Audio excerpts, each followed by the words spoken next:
Dumburnagar ICDS প্রজেক্টের উদ্যোগে আয়োজিত ৩ মাসব্যাপী কিশোরী সেলাই প্রশিক্ষণ কর্মসূচির সফল সমাপ্তি হল এক স্মরণীয় অনুষ্ঠানের মধ্য দিয়ে।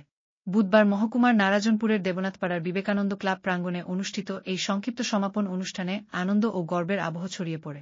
অনুষ্ঠানে প্রধান অতিথি ও উদ্বোধক হিসেবে উপস্থিত ছিলেন টিটিএডিসির এমডিসি ভূমিকানন্দ রিয়াং। বিশেষ অতিথি হিসেবে ছিলেন টিটিএডিসি সমাজ কল্যাণ ও সমাজ শিক্ষা দপ্তরের principal officer Sudhan Debbarma, Gandacherra CDPO Sujit Das, Vivekananda ক্লাবের সম্পাদক আদিত্য সরকার সহ দপ্তরের সুপারভাইজার, অঙ্গনওয়াড়ি কর্মী এবং স্থানীয় বহু অভিভাবক। বক্তারা তাদের বক্তব্যে কিশোরীদের আর্থিক স্বনির্ভরতা অর্জনের ক্ষেত্রে এ ধরনের দক্ষতা উন্নয়ন প্রশিক্ষণের গুরুত্বকে তুলে ধরেন। তারা বলেন, বর্তমান সময়ে বেকারত্ব দূরীকরণে সরকার নানামুখী প্রকল্প হাতে নিয়েছে, যার মধ্যে নারীদের স্বনির্ভর করে তুলতে বিশেষভাবে দক্ষতা বৃদ্ধির ওপর জোর দেওয়া হচ্ছে।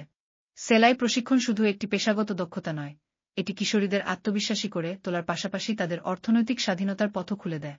অনুষ্ঠানে ১০০ জন প্রশিক্ষণপ্রাপ্ত কিশোরীর হাতে একটি সেলাই মেশিন, টাইপিং বাবদ ২,০০০ টাকা এবং প্রশিক্ষণ সমাপ্তির সার্টিফিকেট তুলে দেওয়া হয়। কিশোরীরা নিজেদের অভিজ্ঞতা শেয়ার করতে গিয়ে জানান, এই ৩ মাসে তারা নানা ধরনের পোশাক সেলাই শিখেছেন। কেউ কেউ ইতিমধ্যেই অর্ডার নিয়ে বাড়িতে বসেই কাজ শুরু করেছেন। এতে তারা নিজস্ব খরচ চালানোর পাশাপাশি পরিবারকেও আর্থিকভাবে সাহায্য করতে পারছেন বলে আশাবাদ ব্যক্ত করেন। এভাবেই ডুম্বুরনগর আইসিডিএস প্রজেক্টের এই উদ্যোগটি কিশোরীদের জীবনে নতুন দিগন্তের সূচনা করে গেল।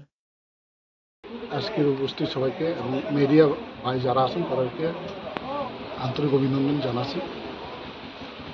আমাদের এই যে টেলিফোন ট্রেনিং, এটার মূল উদ্দেশ্য হলো যারা অ্যাম্বুলেন্স গার্ল আছেন, স্কুল ছুট, টাকা পয়সার অভাবে লেখাপড়া করতে পারছে না, তাদেরকে স্বাবলম্বী করার জন্য গভর্নমেন্ট ইন্ডিয়া এবং আমাদের ত্রিপুরা সরকার তথা এডিসির পক্ষ হয়ে তাদেরকে যে ট্রেনিং করানো হয়েছে, তার মুখ্য উদ্দেশ্য হলো যাতে তারা নিজের পায়ে আত্মনির্ভরশীল হয়ে দাঁড়াতে পারে এবং সমাজের জন্য বা পরিবারের জন্য, বিশেষ করে পরিবার এবং নিজের বাঁচার জন্য 2-1 পয়সা যাতে ইনকাম করতে পারে, তার জন্য এই ট্রেনিংয়ের মূল উদ্দেশ্য।